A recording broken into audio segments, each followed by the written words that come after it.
All right, keeping on the theme of amino acids, right? You guys met the co-authors. We did some of this. I'm going to do something different here. One of the things, this talk has an interesting origin, mostly in Europe. It's about 3 years old, but I've iterated on it. You know, and the point about this talk was somebody invited me over here to talk about 20,000 kilo cows. And they thought when I came I would be talking about theoretical things, right? And I just went around the neighborhood and brought some of my neighbors along, right? So I'm going to talk about some cows, right? But this is a different way of saying, hey, you know, pregnancy is a requirement for milk yield, and every unit of semen generally results in more genetically superior offspring. Sounds really simple to say it that way, but I think we grossly underestimate the value of that calf, right? Today, especially today with genomics, to the point where I've started to engage our geneticists again to ask them, you know, when do we decide we have a new genotype in a cow? Right? Because if we were feeding pigs, right, every so often we have a new genotype, we have to update their amino acid requirements to meet their protein synthetic capacity. I call Kurt Van Tassel, who is one of the scientists responsible for genomic analysis. I say, Kurt, this is how we rederive the amino acid requirements. When do we get a new genotype and when do we know how to do it again? And he laughed. And he says, well, unlike pigs, we're constant. He said, so with genomic analysis today, probably every calf is a new genotype. How's that? Right? Which means the amino acid values I showed you this morning, which we derived 10 years ago, are probably out of date. Because that's what he said. He says, you got to do it again. Right? So that's my perspective. When I stand up here and talk to you guys, I'm already thinking about our next iteration on what does that mean, right? And we don't always manage that interaction as proactively as we should. Sometimes some of our management and is passive, and we don't, you know, we're kind of like, oh, we're just going to do this, right? I always use mature body size as a reference for that, right? If you go, I always like walking into old tie stall barns in the U.S., right? And the stalls are this long, right? And the cows used to fit in those stalls. And now if you put a cow in that stall, you need another stall the same size, right, to fit that cow. Well, how did that change? Why did that change? Well, it's the unintended consequence of selecting for milk, right? The machine gets bigger if you want it to do more work, right? But again, we've approached that passively sometimes, right? But what happens to the requirements as that happens? Well, they all go up, right? So that's part of the process. So where are we at, right, on genetic capacity? And I think I have this front and center in my head as I think about this all the time. In fact, I was reading a paper in the back there between talks about how we think about this and what it means for milk composition. But if this seems like a really, why would we talk about this? Well, the lower bounds, I'll show you why here in a minute. The lower bounds is about 11,000 kilos, upper bounds is about 35,000 kilos. Right, so it says, hey, and this is 2010, and I know it's higher now, but it said our genetic potential, we're at the bottom about 11,000, but it's somewhere around 35,000 kilos. But we have cows that have told us that's possible, right? Which is even more fascinating, right? And the cow that just beat these guys is a Wisconsin cow. It was an embryo, got shipped to Japan. She made, I have to do this in pounds, she made 86,000 pounds of milk. How's that? She made water, but she made 86,000 pounds of milk. I was 10 miles from her this summer, and I didn't have time to go see the cow. We were hoping the dairy farmer would come to a meeting we were having, but we didn't get there. But what's interesting, and this is another thing I think we have to consider, right? Here's 2 world record cows. If you looked at their predicted transmitting ability, it was pretty average. If you looked at their estimating breeding values, they were pretty average, right? So if you look at them genetically, these were what? Average cows. These were not the top of the herd. This is not the top of the Holstein breed. These are just average cows, which is informative to me because the question becomes, when were they told it was okay to do this? And what did we communicate to them? Because they essentially started their lactation They pushed the gas pedal all the way to the floor, and they never took the foot off the gas pedal, right? They just ran. And the mammary gland and the liver and the brain all said, just keep going, right? There was no throttling back on anything, which leads to, so if you want to know what the upper level is now, you take their milk production and you essentially double it, right? Which means the upper bounds for either of these cows, the upper bounds in the breeds now would be around 70,000 kilos. And the lower bounds would be just a little bit above what they produced. How's that? Well, that'll make you think, makes me think, right? That we have cows walking around that can do this. And the way I was taught or trained by some of the geneticists was to think differently. And some of the geneticists, these guys don't always talk this way, right? But one of the ways I think about this is we walk into a herd and that calf is born and it has this potential, right? But then everything we do along the way just keeps doing what? Detracting from their ability to make milk. And that starts at conception. We know that's true as a calf, right? The more times, the sicker that calf gets, what happens to her production capacity? Every time we treat her with an antibiotic, what happens? She loses milk potential, right? So it's programmed all along the way, which means if we want to increase our productivity, where do we have to start?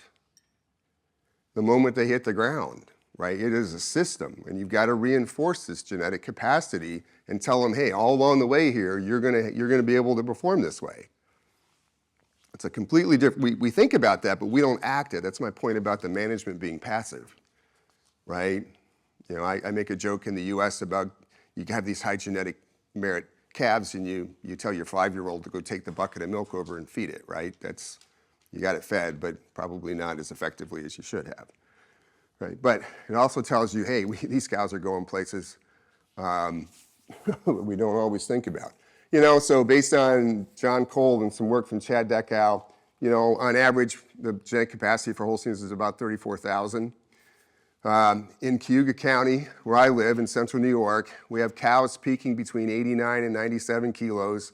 That's greater than 20,000 kilograms.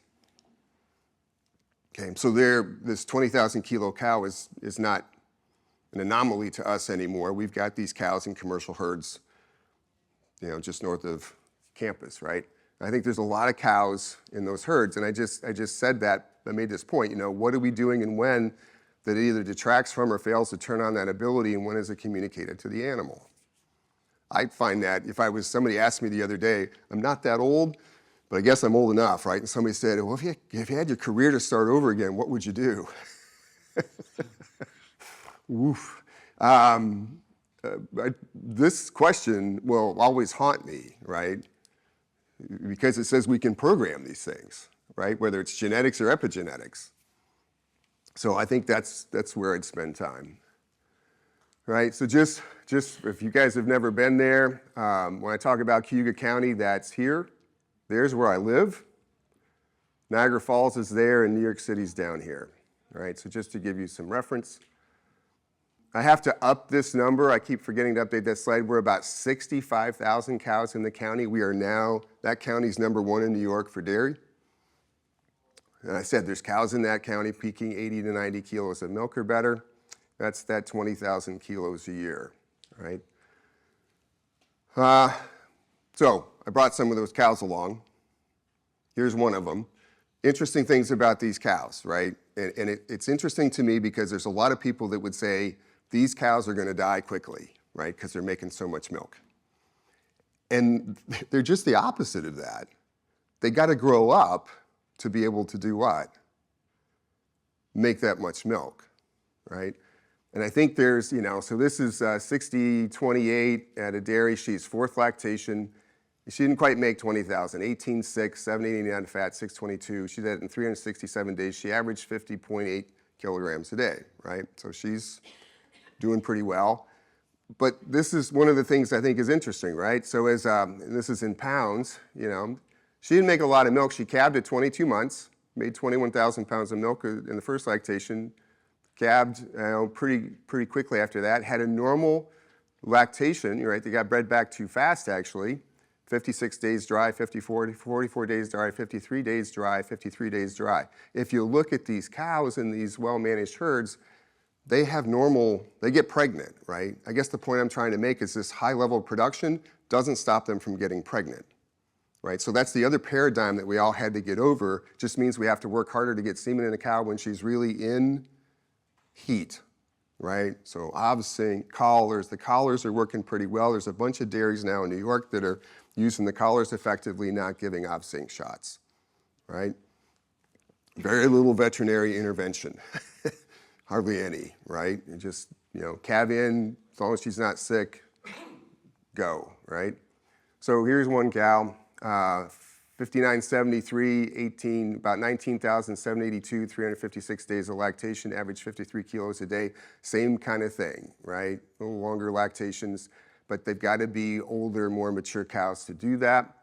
Peaked at 83 kilos, 6389, 21,000, just over 21,000 kilos of milk, 973 of fat, 750 of protein, average 53 kilos for the lactation. Same kind of thing, right? And notice this, right? She calved at 22 months, made over 14,000 kilograms in the first lactation, right? The other thing we've learned is that in these best performing herds, they're not calving at older ages. They're all calving in that 22 to 23 months range, right? We're learning that the younger heifers are the best performing heifers and they have the greatest herd life. It's antithetical to most of the stuff that has been written over time, but that's where we're at, right? But again, they have to be more mature cows. This girl, 4291, third lactation, 23,936, 757, 56 kilos a day, 4% fat, 323 protein. I put that up there just to make the point that she's not making water, right? It's not really high fat, but she's still putting it out. And we keep learning about these cows. I can tell you that in a couple of the herds, they have good herd managers. They'll pay attention. If I walk into one of those barns, they will put, if one of these cows is having a bad day, and just watching her, they'll move her into a fresh cow pen for a day, give her a day just by herself, kind of get back to speed, and then put her back out, right? Because she's making so much milk, they can't afford to lose her, right? But they're going to give her a day in the spa, if you want to think about it that way. And they're 2,000 cow herds, right? 4,000 cow herds. So there's a little bit of management intensity here to keep these cows going, but it's not extreme. But they have learned that if they want to keep these cows around, they do have to pay attention to them, right? One more, just about 20,000, 52 kilos a day, 3'7", 3'11", right? Again, they get pregnant, have normal lactation curves and everything else, right? This is a barn, right? Why do I show this? This is one of the barns, right? What do we see? We got lots of feed. We got some headlocks. Is this a 3-row barn, 4-row barn, 2-row barn? What do we got? 2 rows on this side, 2 rows on this side. What are we not doing? We're not overcrowding it. We have plenty of fresh air, right? Got lots of fans, got a lowered roof, right? So we're gonna make sure we got a comfortable environment. That's a slightly better picture of the same thing, right? And if I will go there, this is a funny picture. The feed area is actually much wider than that. It's just the aspect of the picture. But I used to go there at 5:30, 6 o'clock in the morning with a cup of coffee and just walk around. And the owner would come in the other end. He's like, "What are you doing?" I said, "Trying to figure out how the cows are doing this," right? But when I walk in that barn, what do I hear? Absolutely nothing except burps and farts, right? It's quiet. They might get up and eat, but they go lay down, right? And they're just doing their thing. And I find that fascinating, right? There's some of those girls we were talking about. It sounds a little, sophomorish to be doing this, right? But, lots of fresh, clean water. Make sure the sand beds, make sure they're well tended. The cows are all clean. Cows are all using the stalls. The stalls are all managed well, so you get good stall usage, 13 hours of lying time, right? Again, all the things that we'd want for cows, right? That's how we get these cows. right? And I think sometimes, there's some neighbors to these, there's a lot of herds here, but there's some neighbors to these guys just up the road that are complaining that they can't get the same components, they can't get the same milk. Well, they're 170% overcrowded. Right? And they're yelling at their nutritionist. The nutritionist calls me up and says, "Can you help me with these guys?" I can't help you because it's not a biology problem, it's a management problem, right? But their feed efficiency sucks. It's like, well, if you want what these guys are doing, depopulate your herd, right? But I think the point is that we know how to do all this stuff. It's just how do we reinforce this and make best management decisions, right? Because the nutrition's only as good as the management around the cow, right? You can have CNCPS version 7 and do all the amino acid stuff, but if those guys are not doing all this, and we all know that, right? If you feed cows, you know this, and I work with all these guys, right? We're all friends, we yell at each other, we drink beer, we still yell at each other and challenge each other, but it's all fun, right? This is better for the Italian group, but nothing is new for a cow producing 20,000 kilos. Nothing is new. We know what we need to know, right? It's just more relevant. My analogy is a Fiat versus a Ferrari, right? What's the difference between a Fiat and a Ferrari, besides 200,000 euro?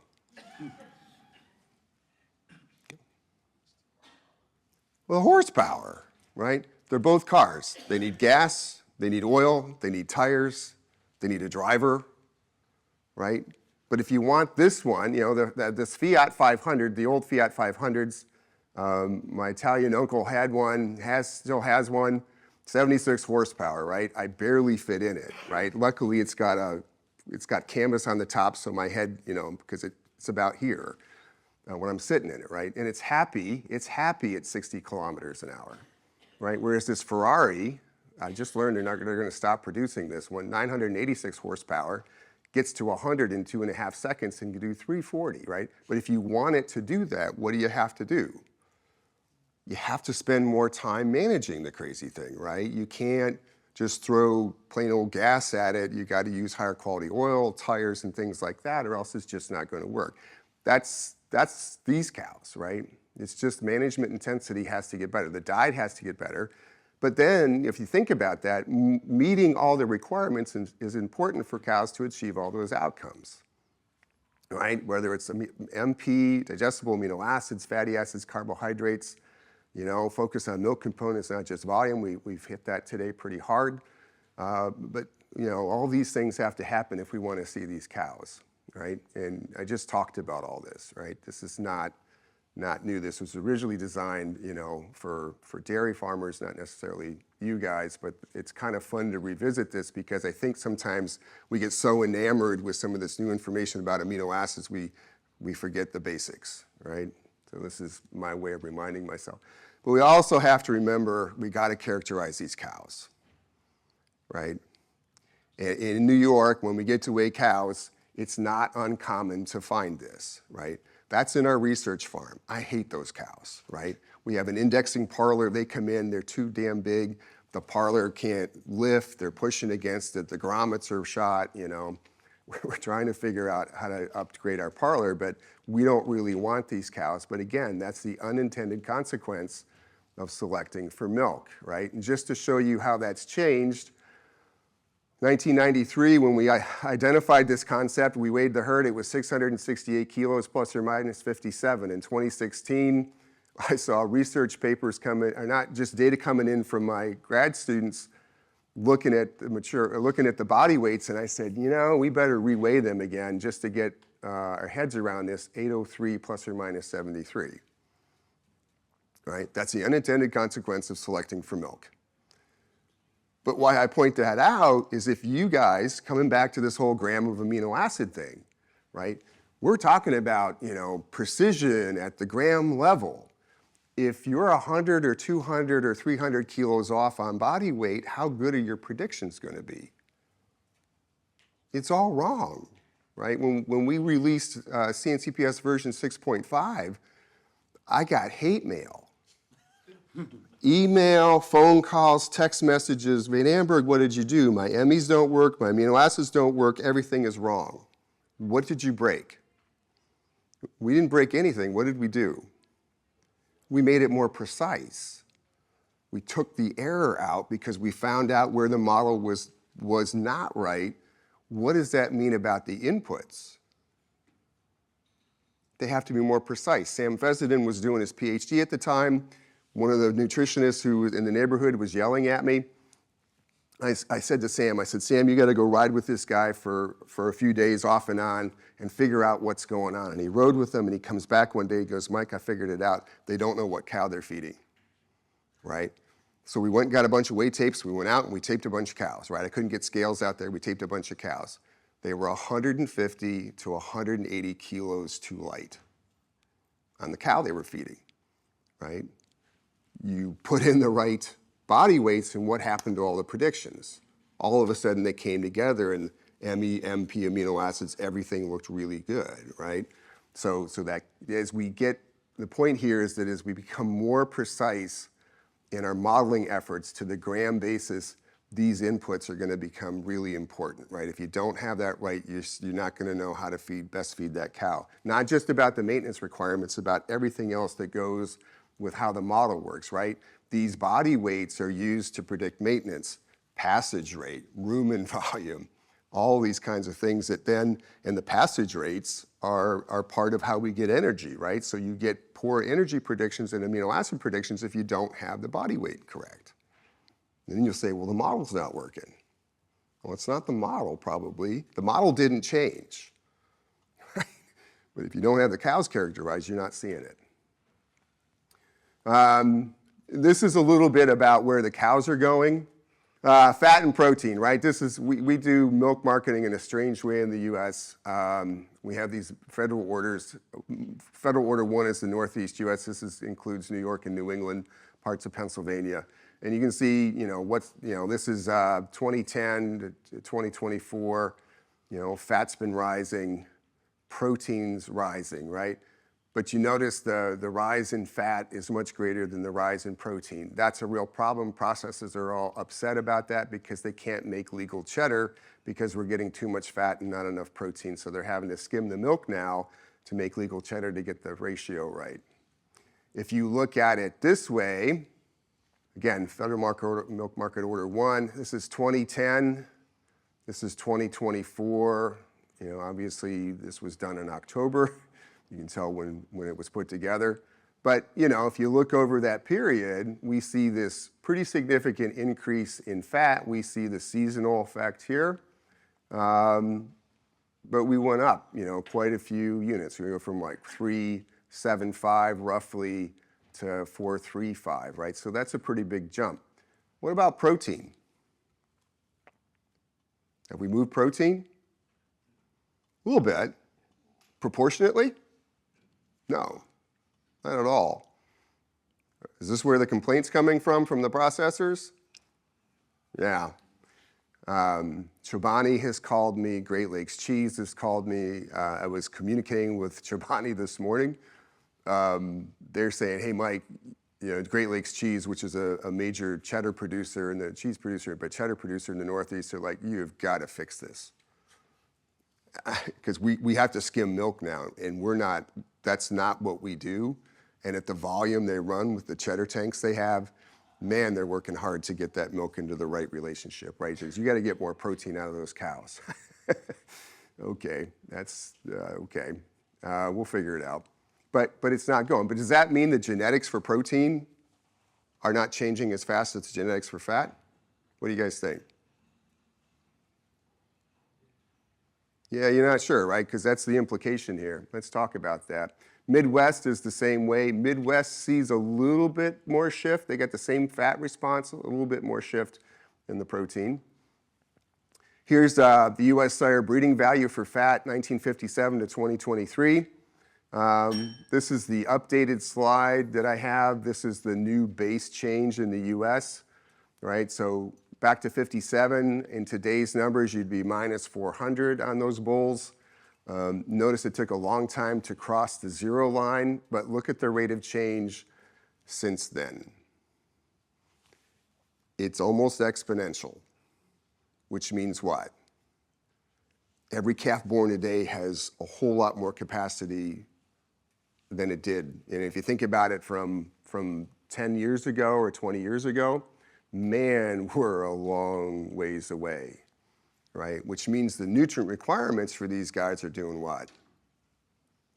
Energy's easy. The amino acids and the fatty acid side of this, I'm not sure we know what to do yet, right? We're thinking about, we've got some cows that we can work with where we can do some genotype by nutrition interactions to kind of ferret that out, and that's on our to-do list for the next year, right? So you're looking at, it took 61 years to get to 0, took 7 years to go about a third of that distance, right? 6.4 pounds a year to 17 pounds a year fat potential, right? That's just nuts. 3 times faster rate of change with a new genetic base. Here's the sire and cow breeding values over 50 years for over 53 years for protein.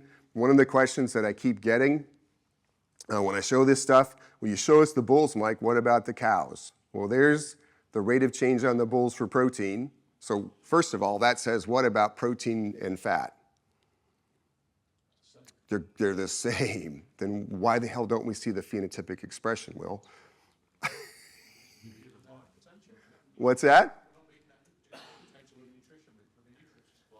Yeah, but why is it, but it's a harder question, because why is it more energetically efficient for that cow to make fat and not the protein? That's my question, is why is the first expression she has when we do put these nutrients in there is to make fat and not protein? I don't know. Anybody else got an answer in here, let me know, because that would inform my research projects. But the cow is doing what? She's right there, right? So the male and female sides are going the same direction, right? So they're tight. We just have to figure out how to turn that on, right? Same kind of thing. Not quite the same rate of change, but it's at least doubled from where we were, right? So we're moving fast on that. I showed you guys this. I don't need to go back through that, right? We've done all this already. We've applied it. We've applied it in 6.5. We do think that these cows today probably have some requirement for fatty acids that we're not describing, right? And Adam Locke would stand up and say a cow can't make a triglyceride without feeding it some palm. I don't think that the cows in Ireland and New Zealand would argue with that, right? Because we don't do that down there and they still make plenty of fat. But as we get to these higher and higher levels of productivity, that's probably creating a demand function that we don't fully understand and a relationship that we have to work out, right? And we're thinking about that. We're thinking about how to get that worked out. I always show this study because this is kind of where we had our aha moment, right? This is a dose titration of a rumen modifier. In complete transparency, it's rumensin. They called me 3 times and I said, no, I'm not interested in doing a rumensin study, right? I want to work on amino acids. The 4th time they called, they said, you can make any diet you want.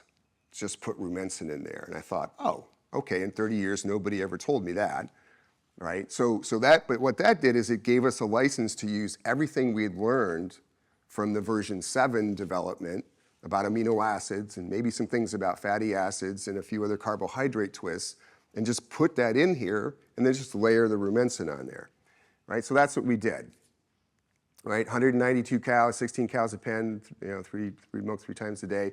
This is the important part, right? At the time of assignment, cows were about 120 days in milk on average, making about 42 kilos. The fat was actually 4.1, not 4.0, and about 3.1 true protein. This part's important here because you're going to see what the cows decided to do when we actually put those diets in front of them, right? There's the diet. Again, heavy corn silage, mixed mostly legume hay. The corn silage was good. The haylage was so-so. There's all the, looks the same as the past. We put dextrose in there. We had some beet pulp. You could use lactose. You could use molasses. At the time, the lactose and the dextrose were the same price at the mill, so I just took dextrose. blend up some fatty acids a little bit. You got your amino acids, some yeast. Diet was 15-7, about 31, 32% NDF, about 5% sugar, 26 starch, 4 on ether extract. And then there's, we're at 82, at formulation, we're at 82 on methionine, 222 on lysine, and the histidine is going to be equal to that. 54% forage in the diet, trying to get the lowest UNDF and highest ANDFOM digestibility. Corn came from the farm, added the sugar, talked about that. These are the cows. They were about 71 to 72 mCals, so at the end, 85 grams of methionine, 229 on the lysine. This is where that number came from in the previous talk. What did the cows tell us, right? So these cows, at this point, are about 190 days in milk. There's our titration, 0, 11 grams per ton, 14.5, and 18. There was no change in intake. All the Rumensin data would say, hey, you should see a decrease in intake. Those cows said, nah, we don't agree with that. They've lost a little bit of milk by days in milk, right? From 42, they're down to about 39, 40. Energy-corrected milk is running, mid-40s to high 40s. Energy-corrected milk efficiency is 1.7, 1.8. We're in pretty good shape. Everything else looks good, right? Here's the interesting thing about this, right? Look at the fats. We took them from 4.1 to 4.6, 4.67, 4.72, 4.67 in established lactation, 120 days in milk. How's that? Sure caught us by surprise, right? Because Dave Barbano, my food chemist buddy's analyzing the milk, and he called me up 3 weeks in and he said, are those Jerseys? I said, no, they're Holsteins. He goes, they can't be. All right? No, he says, no, they got to be Jerseys. I said, no, they're Holsteins, Dave. And he said, I've never seen Holsteins like that, right? I'll tell you what he meant here in a minute. Milk True Protein moved it from 3.1 up to almost 3.4, right? So mid-lactation, but this is why this caught us by surprise. Why with all that would they just make amino acids, right? But I gave you guys the reason why.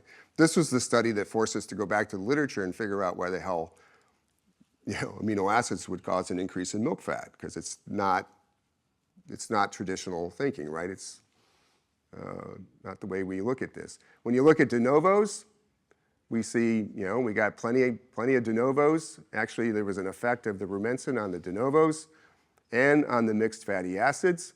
This is what Barbano was talking about, and I'll show you in a minute, right? And he does all this chemistry. We get this real-time mixed fatty acids, preformed fatty acids, chain length, double bonds. Everything looks good. These are healthy cows, good milk, no CLAs. Those glands are just plowing away on making milk fat. Here's why he asked me that. This is Holstein versus Jersey Farms 2019, published in a nutrition conference proceedings. Here's Holstein fat. Here's de novo and mixed fatty acids. That's where his data stopped. Those are the cows. Didn't look like any Holsteins he'd ever had before. And that's where they ranked in the Jerseys. Okay, so what we're learning with new genomics, with new genetics, and getting these nutrients met, that we've got Holsteins producing components like Jerseys, right? Well, that's interesting, right? I make jokes about turning Jerseys into another museum breed like Ayrshires and Guernseys, right? Doesn't make everybody happy, but these guys are not, their selection pressure is not, right now, is not nearly as intense as these guys. These guys are so far ahead of them, I do worry about Jerseys, right? Because they're just not, they can do that, but their milk volume's too low. Right, so when we look at this, though, if you go back and think about nitrogen and energetic efficiency, in this study, going from the base diet to the treatment diet, right, there was no Rumensin effect, but the change in nitrogen efficiency mid-lactation was 8.1%, and the change in energetic efficiency on an energy-corrected milk basis was 8%, right? And if you look at that productive N, we were talking about this morning, productive N to urinary N, we increase the productive N, we decrease the urinary N, and we push the ratio up just by amino acid balancing, right? So more efficient, right? Made improvements on financial returns and on environmental impacts. Another study, this is a Cliff Notes version of this one, right? So we did, a company came up with a new prototype for methionine, and we said, they asked us if we would test it, and we said, we're gonna test it, but we wanna test it our way. We're always challenging what we think we know, right? Back to the mcals per, grams per mcal, we still wanna challenge those numbers. So no supplementation of methionine, full supplementation of methionine, and then, mathematically the intermediate, right?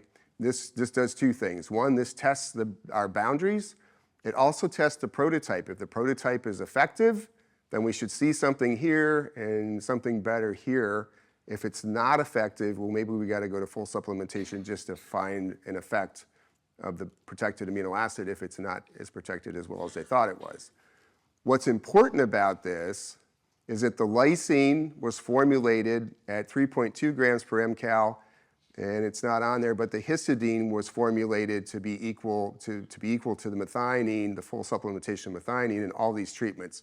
So the methionine, so the lysine and the histidine were not considered first limiting in any of these treatments, which would make methionine first limiting here, and then we take away the limitation. So intakes were the same. Milk yield looks the same. Energy-corrected milk yield significantly different. Milk true protein stepped right up. All right. Well, here's one of those situations where the protein went faster than the fat. We did not make these diets from scratch. We had to use an existing diet at the research farm and just kind of layer a few things on there. But the milk fat did do what? At full supplementation of methionine with the lysine and the histidine, it stepped up, right? But this is my point from this morning. We could add the lysine and the histidine, but if you don't add the methionine, what happens? You don't get the same effect, right? So, but if you do that and you layer in the methionine, now with all three of them, now you see the full effect, right? You can't get something for nothing. And then if you look at, again, on the de novos, boy, they stepped right up, the mix stepped right up. So this says, hey, that cow has plenty of acetate, that cow has plenty of whatever it needs to make those fatty acids because we've supplied everything that it needs to do that. This treatment, Barbano calls me up all the time, always 3 weeks into the study saying, what are you doing to these cows? I said, why are you asking? And we have color coding for all these treatments. I thought this was orange. It doesn't really matter, whatever treatment, the orange treatment. He goes, we've got to get milk fat from those cows. I said, why is that? He goes, I got to make butter. What are you going to do with that? He goes, that fatty acid profile would allow me to make spreadable butter right out of the refrigerator. That's interesting, right? And as the animal scientist, listening to the food scientist and milk chemist, all of a sudden the conversation changes because it suggests that we could modify milk composition to meet processing demand. That the cows fed this diet had a value beyond just the milk, fat, and protein, that it actually had a manufacturing property. Well, that's exciting because it says as we change how we differentiate milk, maybe there's ways to make diets that make milk composition that now makes the processor want to pay the producer more money, right, for certain needs. It becomes very specific, right? We can't pool the milk. It changes the way we think about how we do milk hauling and all that kind of stuff. But you guys can see what's going on there, right? But it was a fascinating conversation. Same kind of thing, though. Let's go back to the environmental side. Here's nitrogen intake, not different. Productive N went up 15 grams. Urinary N went down. Our productive N, I said to you, that goal of 1 to 1 is good. Anything greater than that is great. Well, we started at 1.2 with the non-treated cows, or not full supplementation. By the time we got to full supplementation, what happened? Man, we're almost at 1.4. That's fantastic, right? That's an incredible efficiency if we can maintain that, all right? So we can enhance milk components in mid-lactation if we meet the requirements. It enhances not just energetic efficiency, and not just nitrogen efficiency, but energetic efficiency. We're learning that Holstein cattle can produce components like Jersey cattle if fed the appropriate diet, and those cows are going to be more environmentally friendly, right, as we do all of that stuff. And again, just some comments about how we're doing it. Well, guess it's time for lunch.